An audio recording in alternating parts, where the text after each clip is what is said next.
오늘은 인생을 어떻게 살 것인가 라는 제목으로 함께 말씀을 나누겠습니다. 미국에서 큰 교회를 섬기고 있는 로버트 슐러 목사님은 60살이 되었을 때 하나님 앞에 감사의 예배를 드렸습니다. 그때 아직 살아있었던 미국의 5명의 대통령을 초청해서 예배를 드리고 수많은 감사의 제목들을 나열하면서 하나님을 찬양했습니다. 그 시간은 30분 정도밖에 되지 않았습니다. 그리고는 이 목사님이 지난 과거를 돌이키면서 하나님 감사합니다.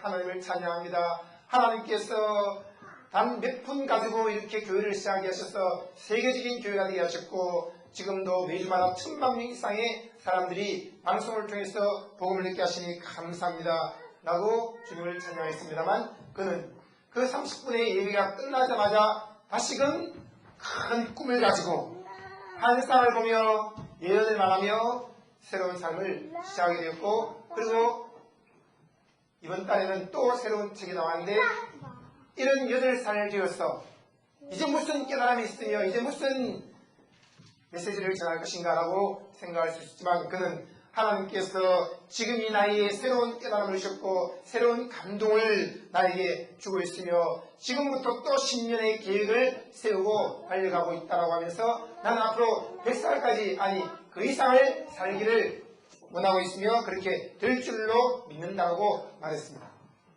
여러분, 우리 인생을 어떻게 살 것입니까?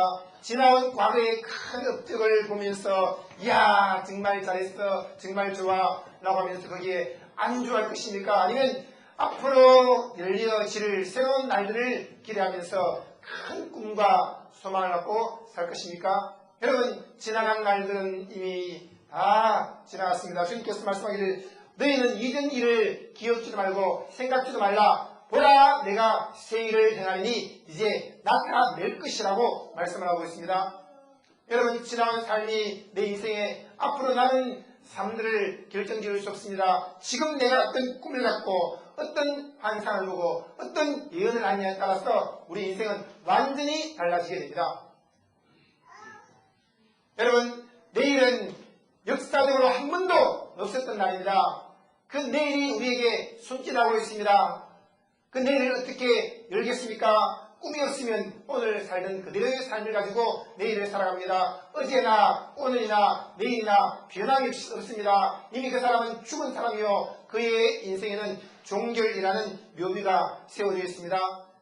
여러분, 꿈이 없을 때 종결입니다. 환상을 보지 못할 때 종결입니다. 예언을 말하지 않는 사람은 종결입니다. 우리 인생에 종결이라는 묘비가 세워져서 무엇을 먹을까 무엇을 마실까 무엇을 입을까 그런 것만 염려하며 산다면 우리 인생은 짐승과 다를 바가 없습니다. 하나님을 경외하며 사는 사람은 인생에 만족함이 있습니다. 그 배에서 생수가 터져나오고 있습니다. 그러므로 항상 기뻐하고 범사에 감사하고 쉬지 않고 기도하며 시와 찬미와 신뢰한 노래를 부르며 살고 있습니다. 그런 가운데 우리는 내일을 바라보면서 또 구원받지 못한 수많은 영혼들을 향해서 복음을 전파하겠다라는 그런 큰 꿈을 가지고 달려가야 되는 것입니다. 오늘 이 말씀 보시면 말세에 내가 내 영으로 모든 육체에게 부어주리니 라고 했습니다. 예수 그리스도를 구주로 믿는 사람은 성령이 그에게 부어졌습니다. 여러분, 예수를 구주로 믿고 있으면 아멘 하시기 바랍니다. 지금 여러분에게 성령이 아마존 강처럼 넘치게 부어졌습니다. 생수의 강이 흘러가려고 말씀을 하고 있습니다. 성령이 내 안에 파도치고 있습니다. 그런데 수많은 사람들은 제2의 오순절을 일으키자면서 성령이여 강림하소서 강림하소서 하면서 우리의 고행과 노력으로 땀과 눈물로 성령을 끌어내려고 애를 쓰고 있습니다. 여러분, 그 땀과 눈물과 피는 누가 흘렸습니까? 예수님께서 하늘에 미랄려 오셔서 우리 대신 십자가에 내려 눈물을 쏟았습니다. 피를 흘렸습니다. 살이 찢겨졌습니다. 그리고 우리 대신 모든 대가를 다 지불했습니다.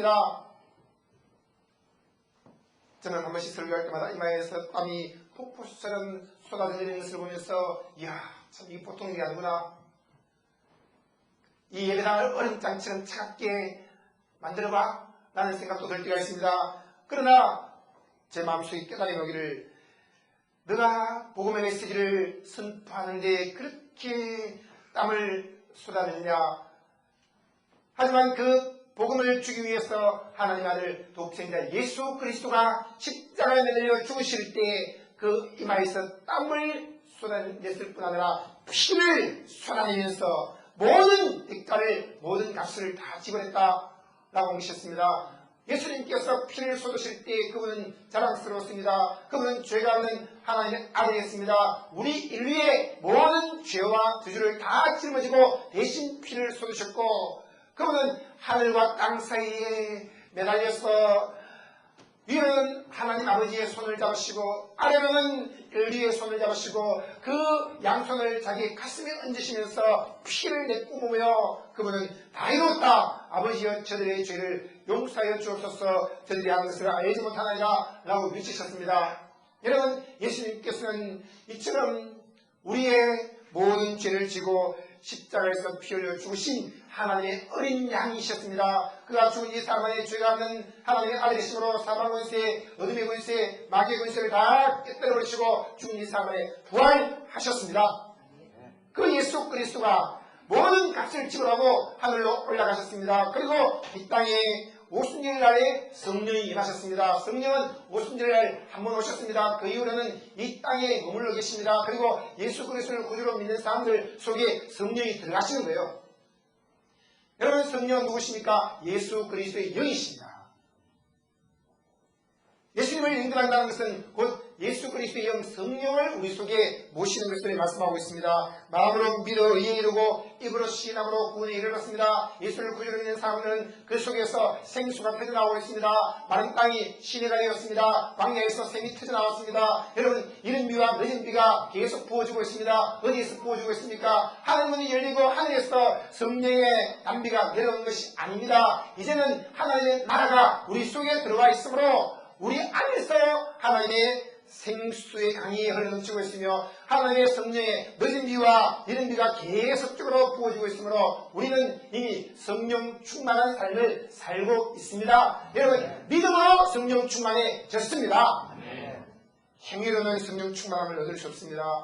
믿음으로 성령 충만을 누릴 수 있기 때문에 항상 기뻐할 수 있으며 24시간 늘 주님과 함께 숨쉬며 기도하는 삶을 살 수 있으며 믿음으로 모든 일을 당당하게 해나갈 수 있습니다. 여러분, 예수님께서 다 이뤘다고 했습니다. 우리의 죄와 목마름과 병과 가난과 어리석음을 다 짊어지고 십자가에서 피 흘려 죽었습니다. 그분은 값을 지불했습니다. 우리 대신 해야 될 일을 다 해버렸습니다. 그분이 우리 대신 모든 것을 결제해버렸습니다. 우리 대신 모든 빚을 다 갚아버렸습니다. 예수님께서 다 이뤘으므로 다 이뤘다는 것을 믿는 믿음으로 살아갈 때 우리에게 하나님의 의가 넘쳐납니다. 생수의 강이 흘러나게 됩니다. 병고침받고 건강한 삶을 살게 됩니다. 모든 가난이 떠나고 재물의 부가 넘쳐나게 됩니다. 어리석음이 사라지고 천재적인 지혜가 나타나게 됩니다. 그리고 예수님께서 다 이뤘다고 할 때는 꿈도 다 이루어졌다는 말씀입니다. 여러분, 성경에 나온 사람들이 꿈을 이루기 위해서 자기 스스로 노력한 사람이 없습니다. 이미 그리스도 안에서 다 이루었기 때문에 믿음으로 성령의 인도를 따라 살아가는 순간 그 꿈이 실상으로 드러나게 되었습니다. 기도 응답도 마찬가지입니다. 다 이루어졌습니다. 그러므로 무엇이든지 기도하고 구하는 것은 받은 줄로 믿으라. 그리하면 너에게 그대로 드리라고 말씀을 했습니다. 여러분 속에 하나님의 의가 들어와 있습니다. 여러분, 그리스도 안에서 의인이십니다. 한번 인사하시기 바랍니다. 의인이십니다. 여러분 속에 생수의 강이 흘러 넘치고 있습니다. 여러분, 그리스도 안에서 성령 충만하십니다. 한번 더 인사하세요. 성령 충만하십니다. 얼굴에 빛이 나십니다. 예수님께서 채찍이 맞음으로 우리의 질병을 다 가져갔습니다. 정신병도, 우울증도, 암도, 또 간질도, 중풍도, 피부병도, 모든 병을 예수님께서 다 가져갔습니다. 그리스도 안에서 우리는 이미 나를 입었고 건강한 사람이 되었습니다. 한번 인사하십시오. 건강미가 흘러 넘치십니다. 예수님께서 가난하게 되었습니다. 여러분, 종교는 또 특히 우리 기독교는 가난하게 살라고 말씀하고 있지 않습니다. 예수님께서 한 번도 가난하게 살아라 라고 말하지 않았습니다. 가난한 자에게 구제하고 있습니다. 한 번도 배고프게 살라고 하지 않았습니다. 배고픈 자에게 먹을 것을 주라고 했습니다. 한 번도 예수님은 헐벗고 살라고 하지 않았습니다. 옷 두 벌 가진 사람은 나누어 주라고 했습니다. 모든 사람이 옷을 입고 배부르게 먹고 모든 것을 누리며 사는 것이 하나님 뜻이었으므로 예수님께서 우리 대신 모든 가난을 짊으시고 십자가에서 헐벗고 가난하게 거지 왕초처럼 죽으셨습니다. 그리고 예수 그리스도를 구주로 믿는 순간 하나님이 우주의 재벌 그룹 총수이신데 그분이 나의 아버지가 되심으로 천국의 부유함이 나타나는 삶을 살게 허락해 놓으셨습니다. 여러분 그리스도 안에서 거지의 삶을 증상했습니다. 그리스도 안에서 여러분 다 한 사람 한 사람 재벌이십니다. 한번 인사하십시오. 재벌의 부가 넘쳐나고 있습니다. 그리스도 밖에 있을 때는 어리석은 자였습니다. 죄를 지음으로 말미암아 지혜 문이 꽝 닫혀버렸고 아담과 하와 이후로 모든 사람들은 바보처럼 멍청하게 살게 되었습니다. 저도 참 바보 같았습니다. 공부를 열심히 한다고 생각했지만 생쥐형 마인드를 가지고 열심히 공부했습니다. 하루 24시간을 48분을 쪼개놓고는 미친듯이 공부했습니다. 3시간 자면서 시간을 채우며 하루에 20시간씩 공부를 했습니다. 화장실 가는 시간도 아깝게 생각했습니다. 밥 먹는 것도 아깝게 생각해서 앉아서 엉덩이에 정말 땀대기가 낮에 사라지지 않을 정도로 계속 짓눌러 앉아서 공부하고 공부했습니다. 엉덩이는 짓눌렀지만 엉덩이만 짓누른 것이 아니라 제 두뇌도 짓눌러 내리기 시작했습니다. 그렇게 미친듯이 공부했는데 내가 원하는 성적을 얻지 못했습니다. 시험 치면 떨어졌습니다. 그런 가운데 이 뭔가 잘못됐구나 라고 생각을 했습니다. 생쥐형 마인드를 보였습니다. 밤낮 없이 미친듯이 공부한다고 해서 되는 것이 아니구나. 그 생쥐형 마인드는 무엇입니까? 무엇이 중요한지를 모르고 무조건 다 외워야 돼. 그러니까 온갖 좋은 책들을 다 끌어가고 통째로 다 외우겠다고 덤벼들었으니 얼마나 이 어리석은 일입니까? 사자형 마인드로 바꾸었습니다. 그리고는 많은 시간들을 공부하지 말아야 할 것을 가지치려는 작업을 하기 시작했습니다. 이것은 내가 외워야 될 것이 아니야. 이것은 이해만 하고 넘어가야 될 것이야. 이것은 훑어만 보면 되는 것이야. 하고는 많은 것들을 정리하고 난 다음에 꼭 외워야 될 것만 가지고 공부를 하니까 신기한 일이 벌어졌습니다. 일주일 공부했는데 내가 원하는 점수를 얻어내게 되었습니다. 한 달 공부했는데 시험 치는데 합격을 해버렸습니다. 이것이 사자형 마인드를 가지고 정확하게 원하는 것을 얻어내는 방법이구나 하는 것을 알게 되었습니다. 여러분 공부도 마찬가지입니다. 직장생활도 마찬가지입니다. 오늘도 예배드리려고 오니까 한 아이가 와서 말합니다. 목사님 제가 전교에서 3등 했어요. 그래 너 천재다. 너 사자형 마인드를 갖고 있기 때문에 그런 거야 라고 칭찬해 주었습니다. 여러분 그리스도 밖에 있을 때는 바보처럼 미련하게 삽니다. 미련 곰탱이처럼 무조건 눌러 앉아있으면 되는 줄 알고 또 무식하게 무조건 막나없이 일만 열심히 하면 되는 줄 알고 그렇게 생각합니다. 그러면서 더 열심히 더 성실히 살아야지라고 생각하지만 실제로 얻는 결과가 없습니다. 여러분 그러나 사자형 마인드를 가지고 느긋하게 반쯤 감긴 눈을 가지고 어슬렁어슬렁 걸어다닙니다. 그러나 목표를 발견했을 때는 그 목표를 향해서 손살같이 달려가서 넓은 들판에 있는 물소를 물고 뒹굴기 시작합니다. 순식간에 그 소가 피를 토하면서 주축게 됩니다. 그 소를 끌고 와서 한지간 곳에 와서 그것을 먹어치우고 또 늘어지게 잠을 잡니다. 여러분 공부할 때 중요한 것이 무엇인지를 정확하게 파악하고 그것만 집중적으로 공략하면 원하는 점수를 얻어내는 것이 쉽습니다. 여러분 그리스도 밖에 있을 때는 난 바보야 라고 생각하면서 무조건 시간을 많이 채우고 많이 공부를 하면 되는 거야 라고 생각하지만 그리스도 안에 들어온 순간 나는 천재야 라고 생각하고 중요한 것을 뽑아서 그것을 공부하면 쉽게 공부할 수 있습니다. 영어를 공부하는 것도 마찬가지입니다. 수많은 사람들이 의학적인 용어를 다 외웁니다. 과학적인 용어를 다 외웁니다. 또한 전문적인 용어를 전부 다 외우면서 나는 1만 개의 단어를 외웠다고 말하지만 실제로 외우기 만나면 쓸 수 있는 단어가 없는 거예요. 여러분 내게 꼭 필요한 단어만 외운다면 쉽게 우리는 말문이 틀 것입니다. 여러분 무엇을 하든지 우리는 사자형 마인드를 가지고 나는 지혜로운 사람이야. 우주의 가장 지혜로우신 예수 그리스도가 내 안에 들어와 계심으로 나의 기억력과 이해력과 집중력과 창의력이 수천수만배로 증가되었으며 나는 그리스도 안에서 무엇이든지 할 수 있어 라고 믿으십시오. 여러분 저는 책을 읽을 때도 마찬가지입니다. 그냥 쭉 훑어보면 30분 만에도 책 500편 책을 읽을 수 있습니다. 그러면서 이 사람이 무엇을 말하는지 정확하게 그 원하는 것을 끄집어낼 수 있습니다. 여러분 성경책도 마찬가지예요. 우리가 생쥐형 마인드 갖고 매일 3장씩 읽어야 돼. 매일 1장씩 읽어야 돼 하면서 삐끔쳐가면서 읽으니까 무엇인지 깨달지 않는 것이에요. 그러나 사자형 마인드 가지고 쭉 훑어보면 한 번만 읽어도 머릿속에 다 들어옵니다. 성경책은 쉽습니다. 여러분 성령의 감동을 따라서 성경을 읽으면 다 이해가 되어지는 거예요. 그러므로 그리스도 밖에 있을 때는 미련하고 어리석고 바보였지만 그리스도 안에 들어오는 순간 우리는 지혜로운 사람이 되었습니다. 충분한 사람이 되었습니다. 그리스도 안에서 천재가 되었습니다. 한번 인사해 주시오. 대단히 천재적이십니다. 이처럼 성령이 나에게 부어심으로 나는 의인이 되었고 성령 충만한 자가 되었고 건강한 자가 되었고 부유한 자가 되었고 지혜로운 자가 되었어. 하나님의 왕족이 되었어. 라고 믿으면서 당당하게 살아가야 합니다. 여러분 절대로 서두를 필요가 없는 거예요. 서두르면 망치는 것입니다. 자신의 삶에 대해서 서두르지 말고 자녀에 대해서 서두르지 말고 주위 사람들에 대해서 서두르지 말고 느긋한 마음을 가지고 그리스도와 함께 인생을 크게 성큼성큼 내게 되면 성령께서 우리의 모든 꿈과 소원들이 이루어지도록 도와주십니다. 나는 낮도록 수고하였으나 잡은 것이 없습니다. 그물을 배 오른편에 던져라 순식간에 고기를 큰 고기만 해도 잔뜩 잡아 올리게 되었습니다. 여러분 주님께서 우리와 함께 하시는 모든 일은 쉽습니다. 꿈꾸는 대로 생각하는 대로 다 이루어집니다.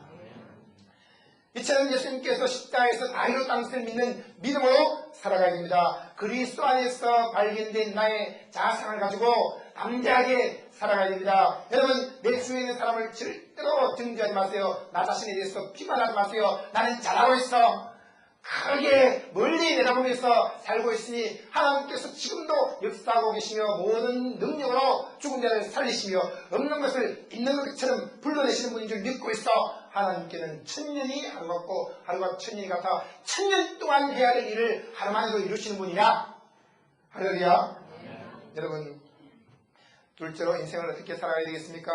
그것은 바로 너희의 자녀들은 예언을 할 것이라고 말씀을 하고 있습니다. 여러분 자녀들은 내일에 대해서 늘 불안해합니다. 어떻게 결혼하지? 어떻게 군대 갔다 오지? 어떻게 좋은 학교 입학하지? 항상 미래에 대한 불확실성 때문에 염려하고 고민하면서 밤잠을 이루지 못하고 있습니다. 어제도 저희 집에서 한 아이가 잠을 자게 됐는데 새벽 1시까지 잠을 못 자는 것입니다. 아마 내일에 대한 염려가 많은가 봐요. 예수님께서 너희 내일에 대해서 모든 것을 다 예비해 놓으셨으니 그냥 편히 가서 자라. 알겠어요 하면서 들어가 잠을 자는 것이었어요. 여러분 우리 자녀들은 예언을 할 것이라고 했습니다. 아무것도 두려워할 필요가 없습니다. 사무엘상 16장에 보시면 선지자가 다윗에게 와서 예언을 해주었습니다.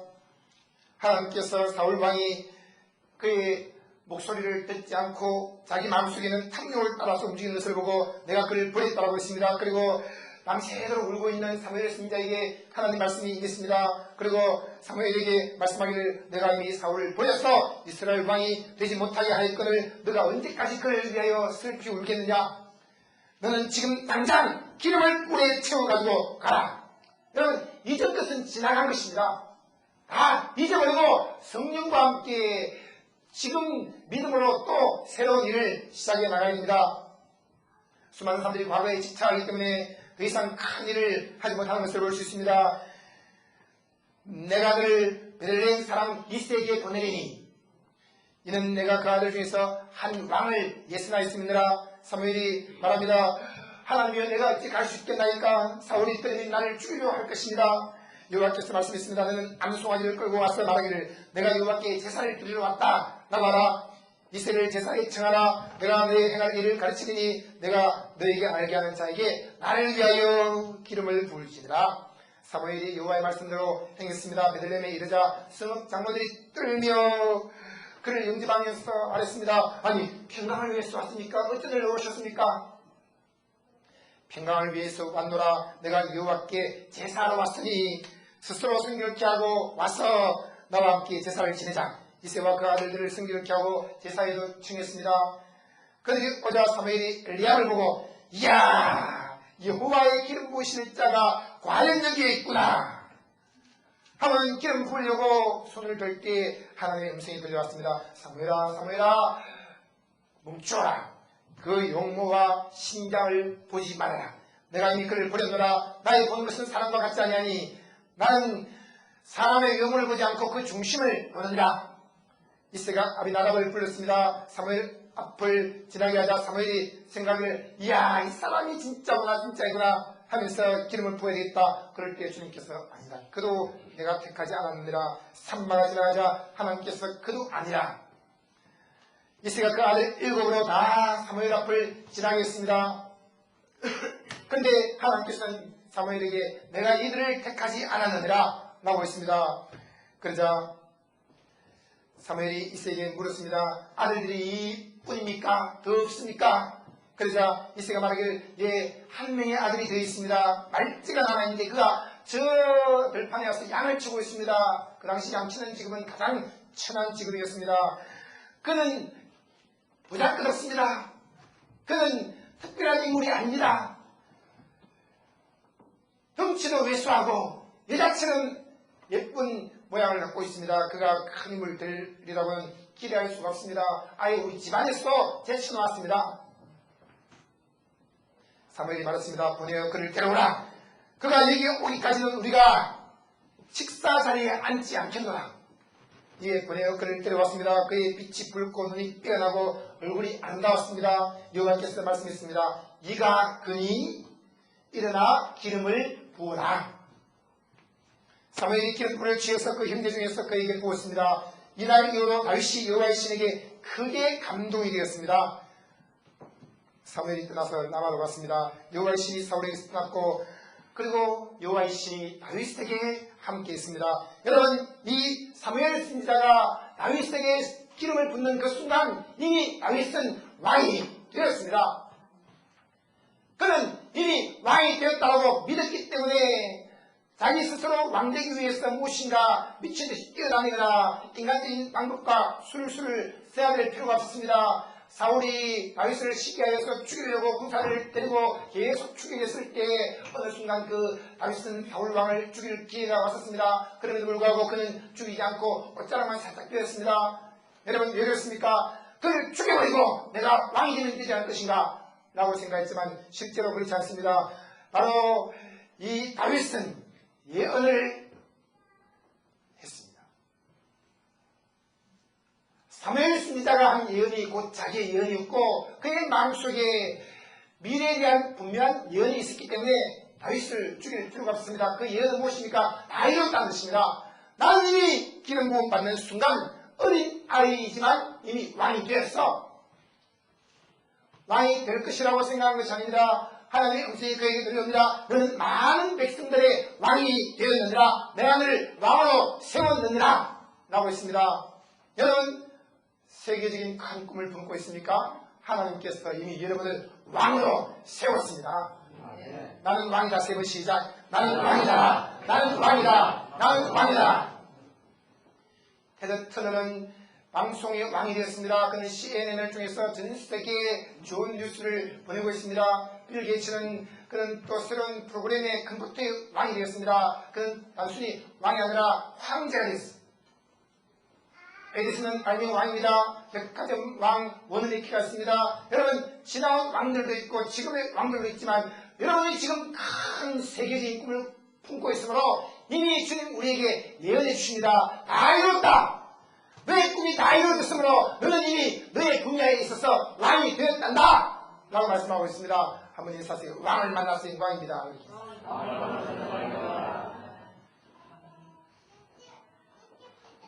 이것이 예언입니다. 다 이뤘다는 것이죠. 그리고 다윗은 30살 나이에 이스라엘의 왕이 되었습니다. 세 번째로 너희 젊은이들은 환상을 본다라고 했습니다. 여러분 젊은이들은 늘 감각적으로 살아갑니다. 손에 뭔가 만드시는 것이 있어야지 믿겠다고 말합니다. 한 청년이 저에게 와서 말했습니다. 목사님 제가 지금 죽어도 예수 믿고 있으니까 지옥 가지 않지요? 그래 지옥 가지 않는다. 예수 믿기 때문에는 지금 죽어도 천국 간다. 그러면요 저는 제 인생을 선택하겠어요. 그래 최고의 것을 선택하라. 저는 교회를 나오지 않겠어요. 그리고 지금부터 마음껏 세상적으로 살겠어요. 어차피 지금 죽어도 천국 가고 100년 후에 죽어도 천국 가는데 천국 가는 것이 확실하다면 이 땅에서 마음껏 방탕하게 살다가 그렇게 저는 죽어서 천국 갈 겁니다. 그렇게 말하면서 떠나가는 것이었습니다. 저는 그를 보고 너무나도 슬펐습니다. 왜 그렇습니까? 감각적으로 뭔가 만져지는 것을 추구하면서 사는 젊은이들이 너무 많은 거예요. 오늘날 교회에서도 마찬가지입니다. 청년들이 모여올 때에 그 청년들에게 감각적인 것을 채워줍니다. 감각적으로 춤을 춰라, 감각적으로 둥글라, 감각적으로 뛰어라, 그렇게 말합니다. 그러나 성경에 나오는 인물들은 감각을 따라서 춤춘 것이 아닙니다. 하나님을 경외하는 마음으로 다윗은 성막에 들어올 때 춤을 추었습니다. 여러분, 성경 어디에도 감각을 따라 춤춘 것이 아니에요. 이스라엘 백성들은 홍해를 건넜습니다. 감각을 따라 춤을 추었습니다. 그들은 와, 우리를 구원하신 하나님 감사합니다 하면서 홍해에 걷는 것을 기뻐하면서 감각을 따라 소고와 북을 두드리면서 춤을 추었습니다. 그러나 그 감각을 추구한 그들은 금방 물이 없다고 또 불평을 쏟아놓았습니다. 금방 고기가 없다고 또 불평을 쏟아놓았습니다. 감각을 따라 사는 것이 아니에요. 여러분, 교회에서는 감각을 채워주는 일을 해서 안 됩니다. 감각이 아니라 젊은이들에게도 환상을 보며 살아라 라고 말해줘야 됩니다. 환상은 무엇입니까? 분명히 없습니다.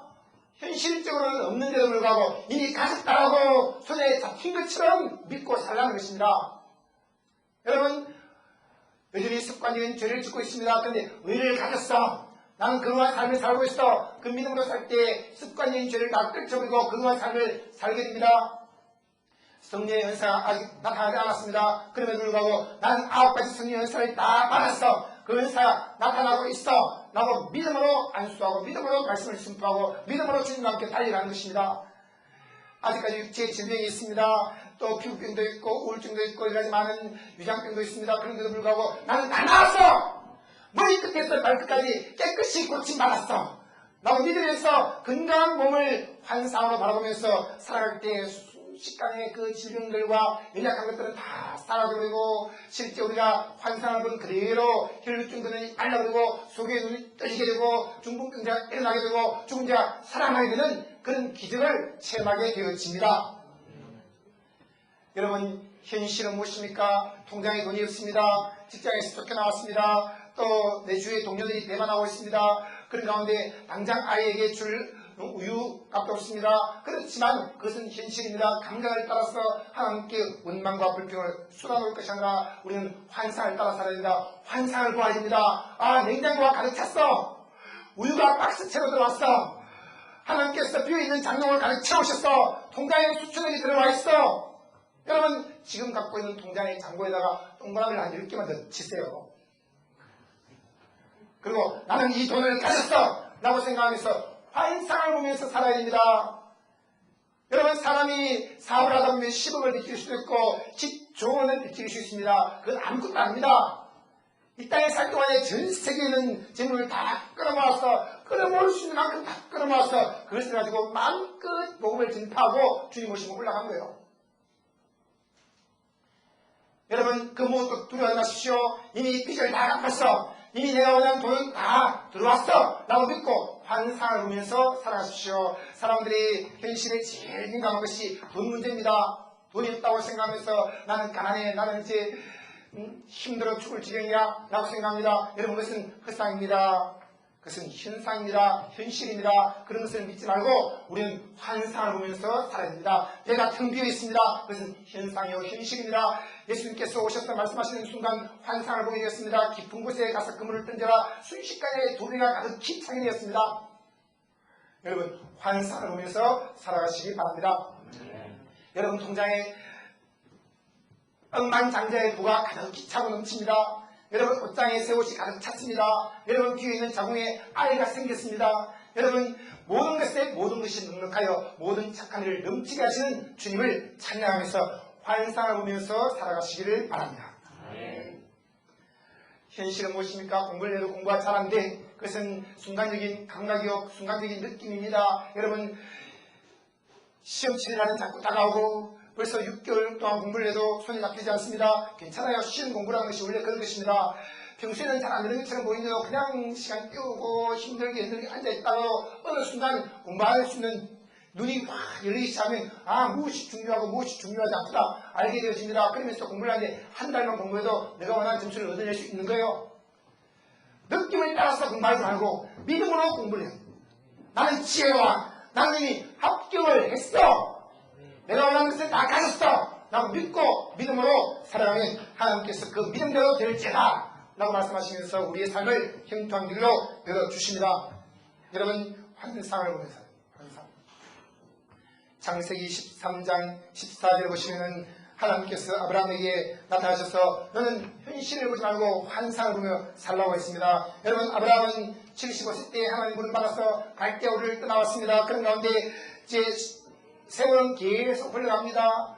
그런데 아이가 생기지 않았습니다. 하나님께서 아브라함에게 그 롯을 붙들고 집착하고 있을 때 그 조카 롯이 너의 자손이 아니야. 그러니 조카 롯을 떠나보내었습니다. 그러고 난 다음에 그의 마음이 허전해서 힘들어하고 있을 때 하나님께서 아브라함에게 나타나서 말씀했습니다. 너는 눈을 들어 동서남북을 바라봐. 보이는 그 땅을 내가 너와 너의 자손에게 주겠다고 말씀을 했습니다. 내가 너의 자손으로 땅의 티끌을 갖게 하리니 사람이 땅의 티끌을 너희 세릴 수 있을진데 너의 자손도 너희 세릴 수 있으리라 라고 했습니다. 저는 아브라함을 보면 꼭 제 마음 같아요. 저도 때로는 조카 롯 같은 사람에게 집착을 입고 있습니다. 때로는 이스마엘 같은 사람을 붙들고 싶은 일도 있습니다. 그러나 주님께서는 내가 내게 허락지 않은 사람들은 마음에 좀 놓아라 라고 했습니다. 그러면 주님이 시 없지 않습니까? 마음에서 힘들어할 때 주님께서 저에게 그런 말씀을 주셨습니다. 너 혼자만 남아있더라도 계속 복음을 전파하라. 여러분, 제 혼자만 남아있더라도 제 삶과 제 사역은 변함이 있는 거예요. 왜? 여전히 예수님께서 십자가에서 아이었다는 이 복음을 모든 사람들에게 어떤 방법으로든지 전파합니다. 하지만 주님이시여 우리 종합영교회가 큰 교회를 꿈꾸고 있습니다. 그런데 언제쯤입니까 했을 때 내가 너의 자손으로 땅에 티끌 갖게 하니 사람이 땅에 티끌을 세울 수 있을진데 중앙운동장 교회 성도들의 숫자로 너희 세울 수 있으리라. 주님께서는 넓은 들판의 잔디를 봐라. 그 잔디를 너희 세울 수 있을진데 너희 교회 성도들의 숫자를 세울 수 있으리라. 너는 저 떨어져 있는 수많은 낙엽들을 봐라. 그 낙엽들을 세울 수 있을진데 너희 교회 성도들을 세울 수 있을 것이니라. 여러분, 지금 우리 교회가 300명, 3,000명, 3만명이라 할지라도 저는 그것은 흑상으로 보고 있습니다. 제가 보고 있는 것은 300만 성도가 모두 저처럼 온전한 복음으로 말미암아 행복한 삶을, 천국 같은 삶을 사는 것을 보고 있습니다. 하나님께서 아브라함에게 그렇게 약속을 했습니다. 그리고 또 조카 롯이 사로잡혀갔을 때 그는 집에서 길리운 318년을 데리고 가서 그 원수를 다 첩을 쓰고 조카 롯을 데리고 왔습니다. 그런 가운데 그는 모든 전리품들을 다 소돔 왕에게 돌려주었습니다. 그리고 마음에 거전해서 힘들어하고 있을 때 하나님 말씀이 또 들려왔습니다. 환상 가운데 하나님께서 아브라함에게 말씀하기를 아브라함아 너는 두려워하지 말아라. 내가 너의 방패요 너의 지극히 큰 상급이니라. 내가 너의 필요한 전부란다. 내가 너의 임금이요 내가 너의 보장이요 내가 너의 모든 필요의 공급자란다 라는 말씀을 했습니다. 그래서 아브라함 대답했습니다. 주 하나님 여호와여 무엇을 내게 주려고 하십니까? 이 수많은 재물이 있으면 무슨 유익이 있습니까? 나는 자식이 없습니다. 나의 상속자는 이 나의 몸종 다메섹 엘리에셀입니다 라고 했을 때 하나님께서 아브라함에게 말씀했습니다. 아브라함아 그 사람은 너의 우사가 아니라 너의 집에서 길리운 자가 나의 우사가 될 것이니라. 너의 몸에서 난 자가 나의 우사가 될 것이니라 라고 했습니다. 그를 이끌고 밖으로 나가서 말씀했습니다. 하늘 우러러 묵별을 세워 구하라. 너가 그 별들을 셀 수 있을진데 너의 자손도 셀 수 있을 것이니라. 너의 자손이 유월같이 많으리라. 아브라함이 하나님을 믿었습니다. 하나님께서 이를 그의 의로 여기셨습니다. 여러분 현실과 현상을 보지 말고 환상을 보면서 살아야 됩니다. 환상은 무엇입니까? 분명히 손에 없는데도 이미 나는 가졌어. 이미 그렇게 되었어. 라고 믿는 것을 말씀하고 있습니다. 이미 나는 아이를 가졌어. 라고 믿었을 때 아이를 가졌습니다. 이미 나는 큰 사업으로 성공했어. 라고 믿었을 때 그 사업대로 그대로 성공이 되어졌습니다. 이미 나는 합격했어. 이미 자녀가 돌아왔어. 이미 새로운 집으로 이사갔어. 이미 좋은 차를 뽑았어. 이미 내가 원하는 책을 쓰냈어. 이미 전 세계의 수많은 사람들에게 복음을 전파하고 있어. 라고 믿을 때 여러분 그것이 곧 환상입니다. 저는 생활 속에서 순간순간마다 결정 내릴 일이 있습니다. 첫 번째로는 주님의 음성을 귀를 기울입니다. 주님이 씨 어떻게 하면 좋겠습니까? 라고 물었을 때 아들아 이렇게 하라 이렇게 하지 말아라. 그 음성을 듣고 거기에서 못을 받습니다. 그리고는 이제 순종하였습니다. 순종합니다. 순종한 다음에 그 다음에도 또 마음에 어떤 생각이 떠올 때가 있습니다. 당장 현실적으로 어려운 일들이 있고 그것을 해결해야 되는데요. 라고 했을 때 그 다음에 저는 던지는 질문이 있습니다. 내가 억만장자라면 어떻게 할 것인가? 이미 내 통장에 수천억 원이 있다면 나는 어떤 결정을 내릴 것인가? 그러면 실제로 내 코앞에 있는 몇백만 원, 몇천만 원짜리 문제는 아무것도 아닌 거예요. 아하, 그런 작은 것들 때문에 내가 결코 망하는 것이 아니구나. 믿음으로 계속 전진하는 것입니다. 살든지 죽든지 믿음으로 전진하면 결국은 하나님이 합리에서 선을 이루시고 모든 것들을 다 해결해 주신 것을 알게 되었습니다. 하루는 잠자려고 누웠을 때 잠이 오지 않았습니다. 주님이시여 내일 당장 결제해야 될 것이 있습니다. 그럴 때 주님께서 아무것도 인내하지 말고 나에게 다 알려라. 내가 모든 지각이 뛰어난 평강으로 너를 지켜주겠노라 라고 했습니다. 알겠습니다. 주님 이런 염려들이 있습니다. 주님께 다 맡겼습니다. 그런데도 당장 해결된 것은 아니었습니다. 그럴 때 주님께서 저에게 세미한 음성으로 말씀하기를 아들아 다 이뤘다는 그 말씀 속에 어떤 의미가 있는지 아느냐? 아 주님 실은 다 알고 있습니다. 다 이뤘다. 대가를 다 지불했다. 값을 다 치렀다. 그리고 빚을 다 갚았다. 너희 해야 될 일을 대신 다 이뤘다. 그런 뭐 의미들이 있지 않습니까? 라고 했을 때 주님께서 한 가지 더 의미가 있어. 무엇입니까? 라고 했을 때 그게는 다 결제했다 라는 의미가 있는 거야. 그리고 그렇게 보니까 지나온 삶 동안에 밀려있던 것들을 하나님께서 다 결제하셨구나. 앞으로 밀려있는 것들도 다 결제하시겠구나. 이미 그리스도 안에서 십자가에서 예수님이 십자가에 피 흘려 죽으실 때 모든 것들에 대해서 다 결제를 해버렸습니다. 여러분 결제해야 될 것이 있습니까? 아파트 부금이 있습니까? 차 알부금이 있습니까? 자녀 등록금이 필요합니까? 모든 것은 다 결제했습니다. 다 결제다. 주님 감사합니다. 다 결제되었습니다. 하고 주님을 찬양하면서 기쁘게 생활하고 있습니다. 다 결제된 거예요. 진짜. 이것이 곧 환상을 보며 사는 것입니다. 그리고 너희의 늙어있는 꿈을 꾸리라고 말씀을 했습니다.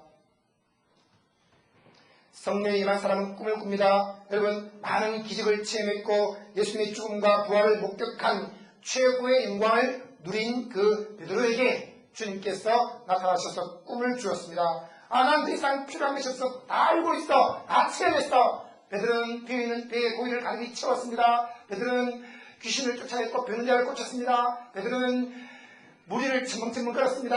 500여 기적을 체험했습니다. 베드로는 예수님께서 죽으신 것을 눈으로 보았습니다. 예수님 부활한 것을 직접 만났습니다. 모든 것을 이 베드로만큼 체험한 사람이 누가 있습니까? 성경 어디를 가도 베드로만큼 가장 크게 영광을 체험한 사람은 없습니다. 연화산상에서 예수님께서 변하는 것도 보았습니다. 죽은 자가 살아나는 것까지도 다 보았습니다. 이제는 더 이상 나는 여한이 없어.